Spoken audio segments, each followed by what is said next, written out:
ಆತ್ಮೀಯರೇ ಎಲ್ಲರಿಗೂ ನಮಸ್ಕಾರಗಳು. 10ನೇ ತರಗತಿ ಮತ್ತು 7ನೇ ತರಗತಿಯಲ್ಲಿ ಆಸಿಡ್ ಬೇಸ್ ಮತ್ತು ಸಾಲ್ಟ್ ಆಮ್ಲಗಳು, ಪ್ರತ್ಯಾಮ್ಲಗಳು ಮತ್ತು ಲವಣಗಳ ಒಂದು ಅಧ್ಯಾಯದ ಅಡಿಯಲ್ಲಿ ಒಂದಿಷ್ಟು ಎಕ್ಸ್ಪೆರಿಮೆಂಟ್ಸನ್ನು ಮಾಡ್ತಾ ಇದ್ದೀನಿ. ನಮಸ್ಕಾರ ಎಲ್ಲರಿಗೂ. ನಾನು ರಾಘವೇಂದ್ರ ಕೊದಂಪುರ್, ನನ್ನ ಜೊತೆ ಖುಷಿ ಕೊದಂಪುರ್ ಹಾಗೂ ನೈತಿಕ್ ಕೊದಂಪುರ್ ಇದ್ದಾರೆ. ಸೊ ಆತ್ಮೀಯ ವಿದ್ಯಾರ್ಥಿಗಳೇ, ಈ ಒಂದು ವಿಡಿಯೋದಲ್ಲಿ ನಾವು ಈ ಒಂದು ಫಿನಾಪ್ತಲಿನ್ ಇಂಡಿಕೇಟರನ್ನು ಬಳಸಿಕೊಂಡು ಯಾವ ರೀತಿ ಬೇಸನ್ನು ಐಡೆಂಟಿಫೈ ಮಾಡಬೇಕು, ಸೊ ಈ ಒಂದು ಎಕ್ಸ್ಪೆರಿಮೆಂಟನ್ನು ಮಾಡ್ತೀವಿ. ಜೊತೆಯಲ್ಲಿ ಎರಡನೇ ಎಕ್ಸ್ಪೆರಿಮೆಂಟು ನ್ಯೂಟ್ರಲೈಸೇಷನ್ ಎಕ್ಸ್ಪೆರಿಮೆಂಟ್, ಅಂದರೆ ಆ್ಯಸಿಡ್ ಮತ್ತು ಬೇಸ್ ರಿಯಾಕ್ಷನ್ ಆದಾಗ ಯಾವ ರೀತಿ ನ್ಯೂಟ್ರಲೈಸೇಷನ್ ರಿಯಾಕ್ಷನ್ಸ್ ಆಗ್ತದೆ, ಸೊ ಅದನ್ನು ಯಾವ ರೀತಿ ನಾವು ಇಂಡಿಕೇಟ್ ಮಾಡಬೇಕು. ಸೊ ಕನ್ನಡದಲ್ಲಿ ಹೇಳ್ತಾ ಬಂದಾಗ ಆಮ್ಲ ಮತ್ತು ಪ್ರತ್ಯಾಮ್ಲಗಳು ಪರಸ್ಪರ ವರ್ತಿಸಿದಾಗ ತಟಸ್ಥೀಕರಣ ಕ್ರಿಯೆಗಳಾಗತ್ತೆ. ಸೊ ಕಂಪ್ಲೀಟ್ ಆಗಿರುವಂತಹ ಒಂದು ವಿಡಿಯೋ ನೋಡ್ತೇವೆ. ಖಂಡಿತವಾಗಿ ಕೂಡ ಈ ಒಂದು ವಿಡಿಯೋ ನಿಮಗೆ 10ನೇ ತರಗತಿಯಲ್ಲಿ ಔಟ್ ಆಫ್ ಔಟ್ ಸ್ಕೋರ್ ಮಾಡಲಿಕ್ಕೆ, ಜೊತೆಯಲ್ಲಿ 7ನೇ ತರಗತಿಯಲ್ಲಿ ಆಮ್ಲ ಮತ್ತು ಪ್ರತ್ಯಾಮ್ಲಗಳನ್ನು ಅಂಡರ್ಸ್ಟ್ಯಾಂಡ್ ಮಾಡಲಿಕ್ಕೆ ಉಪಯೋಗ ಆಗುತ್ತೆ ಅಂತ ಹೇಳ್ತಾ, ಸೊ ಆತ್ಮೀಯ ವಿದ್ಯಾರ್ಥಿಗಳು ತಾವೇನು ಗಮನಿಸ್ತಾ ಇದ್ದೀರಿ, ಇದು ಬೀಕರ್ ಇದೆ. ಸೊ ಈ ಒಂದು ಬೀಕರ್ನಲ್ಲಿ ನಾವು ಒಂದು ಬೇಸನ್ನು ತೆಗೆದುಕೊಂಡಿದ್ದೀವಿ, that is sodium hydroxide base. So sodium ಹೈಡ್ರಾಕ್ಸೈಡನ್ನು ಒಂದು ದ್ರಾವಣವನ್ನು ಮಾಡಿಕೊಂಡಿದ್ದೇವೆ. ಸೊ ಆತ್ಮೀಯ ವಿದ್ಯಾರ್ಥಿಗಳಿಗೆ ಫಿನಾಪ್ತಲಿನ್ ಇಂಡಿಕೇಟರ್ ಏನಿದೆ, ಈ ಒಂದು ಇಂಡಿಕೇಟರು ಈ ಒಂದು ಬೇಸನ್ನು ಐಡೆಂಟಿಫೈ ಮಾಡಲಿಕ್ಕೆ ಆಗುತ್ತೆ. ಇದು phenolphthalein indicator. So what is the colour of this indicator Khushi? What is the colour? It is a colourless. It is a colourless. So ಈ ಒಂದು ಇಂಡಿಕೇಟರನ್ನು ನಾವು ನಿಧಾನವಾಗಿ ಈ ಒಂದು ಸೋಡಿಯಂ ಹೈಡ್ರಾಕ್ಸೈಡ್ ಒಳಗೊಂಡಿರುವಂತಹ ಒಂದು ಸೊಲ್ಯೂಷನ್ಗೆ ನಾವು ಆ್ಯಡನ್ನು ಮಾಡೋಣ. ತಾವಿಲ್ಲಿ ಗಮನಿಸ್ತಾ ಇದ್ದೀರಿ, ಇಲ್ಲಿ ಓಕೆ ನಾನು ಆ್ಯಡ್ ಮಾಡ್ತಾ ಇದ್ದೀನಿ ಇಂಡಿಕೇಟರನ್ನು, ಫಿನಾಪ್ತಲಿನ್ ಇಂಡಿಕೇಟರನ್ನು ಆ್ಯಡ್ ಮಾಡ್ತಾ ಇದ್ದೀನಿ. S, close it.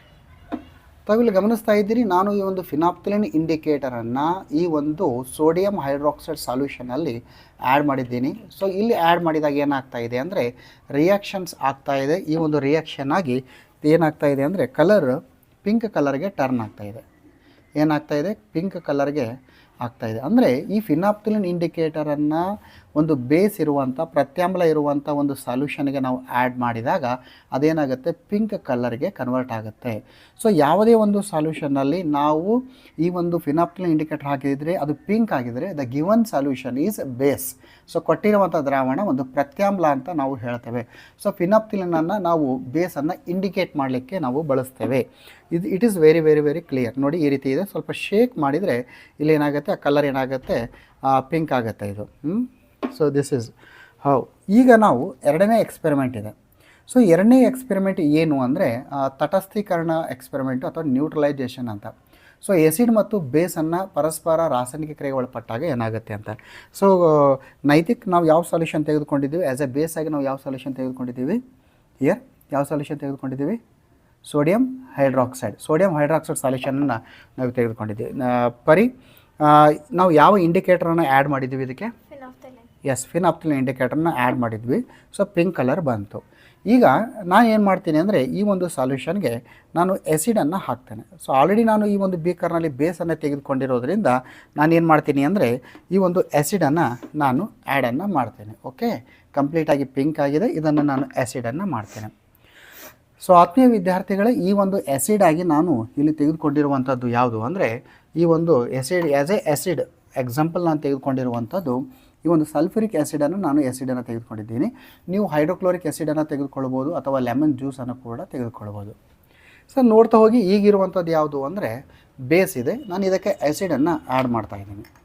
So ಆ್ಯಸಿಡನ್ನು add ಮಾಡಿದಾಗ ನೀವು ಏನು ಮಾಡಬೇಕು ಅಂದರೆ ಕಲರ್ ಚೇಂಜನ್ನು ಅಬ್ಸರ್ವೇಷನನ್ನು ಮಾಡಿ. ಕಲರ್ ಚೇಂಜನ್ನು ಅಬ್ಸರ್ವೇಷನ್ ಮಾಡಿ. ಸೊ ಅಲ್ಲಿ ನಿಮಗೆ ಯಾವ ರೀತಿಯ ಬಣ್ಣದ ಬದಲಾವಣೆಗಳು ಆಗುತ್ತೆ ಅಂತ. ಸೊ ಆತ್ಮೀಯ ವಿದ್ಯಾರ್ಥಿಗಳು, ತಾವು ನಿಧಾನವಾಗಿ ತಾವು ಗಮನಿಸಿ ಯಾವ ರೀತಿಯ ಬಣ್ಣದ ಬದಲಾವಣೆ ಆಗ್ತಾ ಇದೆ ಅಂತ. ಈ ಒಂದು ಬೀಕರ್ನ ತಳಭಾಗದಲ್ಲಿ ಆ ಗುಲಾಬಿ ಬಣ್ಣ ಏನಾಗಿದೆ, ಪಿಂಕ್ ಕಲರ್ ಏನಾಗ್ತಾ ಇದೆ ಅಂದರೆ ಕಲರ್ಲೆಸ್ ಆಗ್ತಾ ಇದೆ. ಸೊ ನೋಡಿ, ಇದಕ್ಕೆ ಇನ್ನೂ ನಿಧಾನವಾಗಿ ಒಂದಿಷ್ಟು ಆ್ಯಸಿಡನ್ನು ನಾನು ಆ್ಯಡ್ ಮಾಡ್ತಾ ಹೋಗ್ತೀನಿ. ಎಸ್. ಸೊ ಆತ್ಮೀಯ ವಿದ್ಯಾರ್ಥಿಗಳು, ಯಾವಾಗ ಈ ಒಂದು ಆಮ್ಲವನ್ನು ಪ್ರತ್ಯಾಮ್ಲಕ್ಕೆ ನಾವು ಆ್ಯಡ್ ಮಾಡ್ತಾ ಹೋಗ್ತೇವೆ, ಸೊ ಆಮ್ಲ ಮತ್ತು ಪ್ರತ್ಯಾಮ್ಲವು ಪರಸ್ಪರ ವರ್ತಿಸಿ ಏನಾಗುತ್ತೆ, ತಟಸ್ಥೀಕರಣ ಕ್ರಿಯೆ ಆಗುತ್ತೆ ಇಲ್ಲಿ. ಸೊ ತಟಸ್ಥೀಕರಣ ಕ್ರಿಯೆ ಆದಾಗ ನೋಡಿ, ಇದೇನಿದೆ, ಗಿವನ್ ಸೊಲ್ಯೂಷನ್. ಸೊ ಕೊಟ್ಟಿರುವಂಥ ದ್ರಾವಣ ಏನಾಗ್ತಾಯಿದೆ, ನಿಧಾನವಾಗಿ ಪಿಂಕ್ ಕಲರ್ಗೆ ಕನ್ವರ್ಟ್ ಆಗ್ತಾ ಇದೆ. ಇದಕ್ಕೆ ಇನ್ನೊಂದಿಷ್ಟು ನಾವು ಆಮ್ಲವನ್ನು ಆ್ಯಡನ್ನು ಮಾಡ್ತಾಯಿದ್ದೀವಿ. ನೋಡಿ, ರಿಯಾಕ್ಷನ್ ಆಗ್ತಾ ಇದೆ. ಸೊ ರಿಯಾಕ್ಷನ್ ಆಗಿ ಏನಾಗ್ತಾ ಇದೆ, ಕೆಳಗಿನ ಭಾಗದಲ್ಲಿ ಕಲರ್ಲೆಸ್ ಆಗ್ತಾ ಇದೆ. ಸೊ ಇದೇ ರೀತಿ ನಾವು ಒಂದಿಷ್ಟು ಅವಕಾಶವನ್ನು ಕೊಡಬೇಕು ಅದಕ್ಕೆ. ಇಲ್ಲಿ ಇನ್ನೂ ಒಂದಿಷ್ಟು ಸಮಯ ತಟಸ್ಥೀಕರಣ ಕ್ರಿಯೆ ಆಗ್ತಾಯಿದೆ. ತಾವು ಗಮನಿಸ್ತಾ ಇದ್ರಿ ಯಾವ ರೀತಿ ನಿಧಾನವಾಗಿ ಗುಲಾಬಿ ಬಣ್ಣ ಏನಾಗ್ತಾ ಇದೆ ಅಂದರೆ ಕಣ್ಮರೆ ಆಗ್ತಾ ಇರೋದನ್ನು ನೀವು ಕಾಣ್ತಾ ಇದ್ದೀರಿ. ಸೊ ಫೈನಲಿ ಏನಾಗ್ತಾ ಇದೆ ಅಂದರೆ ಗುಲಾಬಿ ಬಣ್ಣ ಕನ್ವರ್ಟ್ ಆಯಿತು.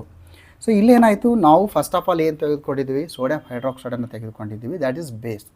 ಸೊ ಈ ಒಂದು ಬೇಸ್ಗೆ ನಾವು ಫಿನಾಪ್ಥಲಿನ್ ಇಂಡಿಕೇಟರ್ನ ಆ್ಯಡ್ ಮಾಡಿದ್ವಿ. ಸೊ ಇಂಡಿಕೇಟರ್ ಏನು ಇಂಡಿಕೇಟ್ ಮಾಡ್ತು, the given solution is base ಅಥವಾ ಪ್ರತ್ಯಾಮ್ಲ ಅಂತ. ಸೊ ಆಗ ನಾವೇನು ಮಾಡಿದ್ವಿ ಅಂದರೆ ಈಗ ಇದಕ್ಕೆ ನಾವು ಆ್ಯಸಿಡನ್ನು ಆ್ಯಡ್ ಮಾಡ್ತಾ ಹೋದ್ವಿ.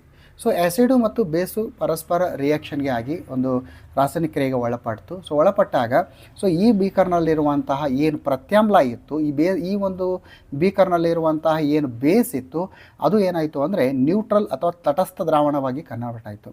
ಯಾವಾಗ ಇದು ತಟಸ್ಥ ದ್ರಾವಣವಾಗಿ ಕನ್ವರ್ಟ್ ಆಯಿತು, ಸೊ ಫಿನಾಪ್ಥಲಿನ್ ಇಂಡಿಕೇಟರ್ ತಟಸ್ಥ ದ್ರಾವಣದಲ್ಲಿ ಯಾವುದೇ ರೀತಿಯ ಬಣ್ಣವನ್ನು ಉಂಟು ಮಾಡೋದಿಲ್ಲ.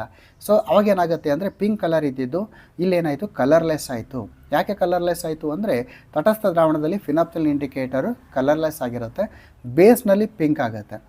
So this is very important. So first of all ನಾವು ಈ ಎಕ್ಸ್ಪೆರಿಮೆಂಟ್ನಲ್ಲಿ ಏನು ನೋಡಿದ್ವಿ, ಫಿನಾಪ್ಥಲಿನ್ ಇಂಡಿಕೇಟರನ್ನು ಬೇಸನ್ನು ಐಡೆಂಟಿಫೈ ಮಾಡಲಿಕ್ಕೆ ಬಳಸ್ತೀವಿ. ಸೊ ಬೇಸ್ನಲ್ಲಿ ಆ್ಯಡ್ ಮಾಡಿದಾಗ ಅದು ಪಿಂಕ್ ಕಲರ್ ಆಗುತ್ತೆ. ಸೊ ಪಿಂಕ್ ಕಲರ್ ಆದಮೇಲೆ ಎರಡನೇ ನಾವು ರಿಯಾಕ್ಷನ್ ನೋಡಿದ್ದು neutralisation reaction. When acid react with the base, what happen, we get the neutral solution that is having pH 7. So acid ಆಮ್ಲ ಮತ್ತು ಪ್ರತ್ಯಾಮ್ಲಗಳು ಪರಸ್ಪರ ವರ್ತಿಸಿದಾಗ ನಮಗೆ ಒಂದು ತಟಸ್ಥೀಕರಣ ದ್ರಾವಣ ಸಿಗುತ್ತೆ, ಅದರ pH 7. ಸೊ ಆಗ ಏನಾಗುತ್ತೆ, ಯಾವಾಗ ಇದರ pH 7 ಆಗುತ್ತೆ, ಯಾವಾಗ ಈ ಬೀಕರ್ನಲ್ಲಿರುವಂಥ ದ್ರಾವಣ ತಟಸ್ಥೀಕರಣಗೊಳ್ಳುತ್ತೆ, ಸೊ ಆವಾಗ ಏನಾಗುತ್ತೆ, pH ಇಂಡಿಕೇಟರು ಪಿಂಕ್ ಇದ್ದಿದ್ದು ಕಲರ್ಲೆಸ್ ಆಗುತ್ತೆ. ಸೊ ಆತ್ಮೀಯ ವಿದ್ಯಾರ್ಥಿಗಳೇ, so neutralisation reactions and also phenolphthalein indicator ಬಗ್ಗೆ ಸೊ ಈ ಒಂದು ಪ್ರಯೋಗ ನಿಮಗೆ ಕ್ಲಾರಿಫಿಕೇಷನ್ ಸಿಕ್ಕಿರ್ಬೋದು ಅಂತ ಭಾವಿಸ್ತಾ, ಸೊ ಮುಂದಿನ ಒಂದು ವಿಡಿಯೋದಲ್ಲಿ ಮತ್ತೆ ನಾವೆಲ್ಲ ಭೇಟಿಯಾಗೋಣ ಅಂತ ಹೇಳ್ತಾ, ಜೈ ಹಿಂದ್, ವಂದೇ ಮಾತರಂ.